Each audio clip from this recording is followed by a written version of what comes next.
ایک شخص نے جال بچھا کر نہایت خوبصورت چڑیا پکڑی۔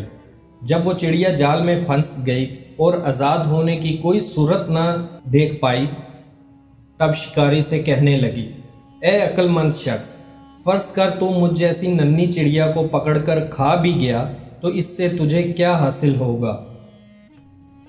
خدا جانے تو اب تک کتنی گائیں، دمبے اور بکرے بلکہ اونٹ تک کھا چکا ہے۔ جب اتنے جانوروں کو کھا کر بھی پیٹ نہیں بھرا تو میرے ذرہ سے گوشت اور گنتی کی چند نرم و نازک ہڈیوں سے بھلا تیرا کیا ہوگا؟ اس لیے تیری دانائی اور جواں مردی کا تقاضا ہے کہ تم مجھے آزاد کر دے۔ شکاری نے کہا کہ اگر میں تیری بات مان کر تجھے چھوڑ دوں تو مجھے کیا ملے گا؟ میں نے تجھے پکڑنے میں دن رات ایک کر دیے، تب کہیں تو ہاتھ آئی ہے۔ فرض کرو میں تجھے نہ کھاؤں اور کسی کے ہاتھ بیچ دوں، پھر بھی مجھے کچھ نہ کچھ تو مل ہی جائے گا۔ چڑیا نے کہا، مجھے فروخت کر کے بھلا تجھے کتنا مال ملے گا؟ یہی 2 4 10 درہم، اور وہ کتنے دن چلیں گے؟ لہٰذا یہ بات دماغ سے نکال دے۔ میری بات سن، اگر تو مجھے آزاد کر دے گا تو 3 ایسی نصیحتیں تجھے کروں گی جو ہمیشہ تیرے کام آئیں گی۔ ان میں سے پہلی نصیحت تو میں تیرے ہاتھ پر بیٹھ کر کروں گی، دوسری دیوار پر بیٹھ کر، اور وہ ایسی ہوگی کہ مارے خوشی کے تیرا خون بڑھ جائے گا۔ تیسری نصیحت جو اعلیٰ درجے کی ہوگی وہ سامنے والے درخت کی اونچی شاخ پر بیٹھ کر کروں گی۔ ان تینوں پر عمل کر کے تو بڑا نام پائے گا۔ شکاری کچھ دیر سوچنے کے بعد راضی ہو گیا اور جال ڈھیلا کر دیا۔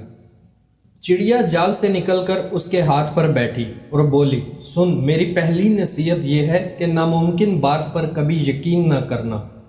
یہ کہہ کر وہ اڑی اور دیوار پر جا بیٹھی، اور پھر بولی کہ میری دوسری نصیحت یہ ہے کہ جو بات ہو جائے اس کا غم نہ کرنا۔ شکاری نے کہا کہ اس دوسری نصیحت کا مطلب میں نہیں سمجھا، ذرا کھل کر بیان کر۔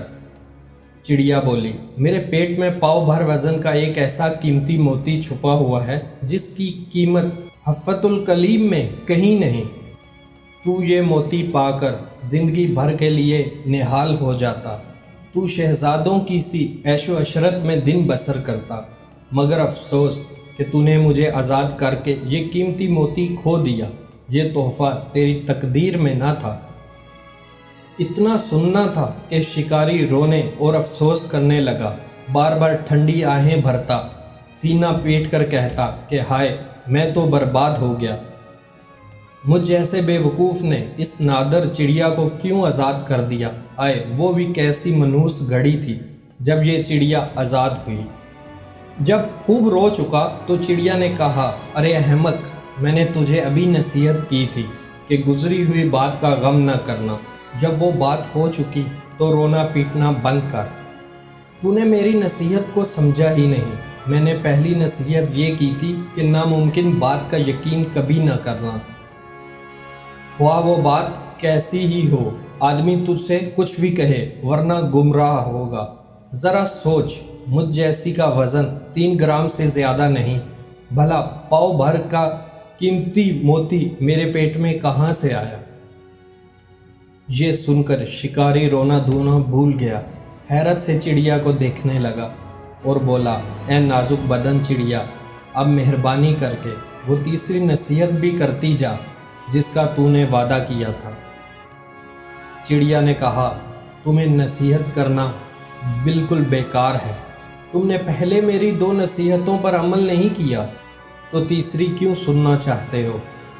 وہ قیمتی نصیحت تجھ جیسے بے مغز کے لیے نہیں۔ یہ کہتے ہوئے وہ خوشی سے چہچہاتی ہوئی جنگل کی طرف اڑی اور پرواز کر گئی، اور وہ شخص وہیں کھڑا چڑیا کی باتوں پر غور و فکر کرتے ہوئے سوچوں میں کھو گیا۔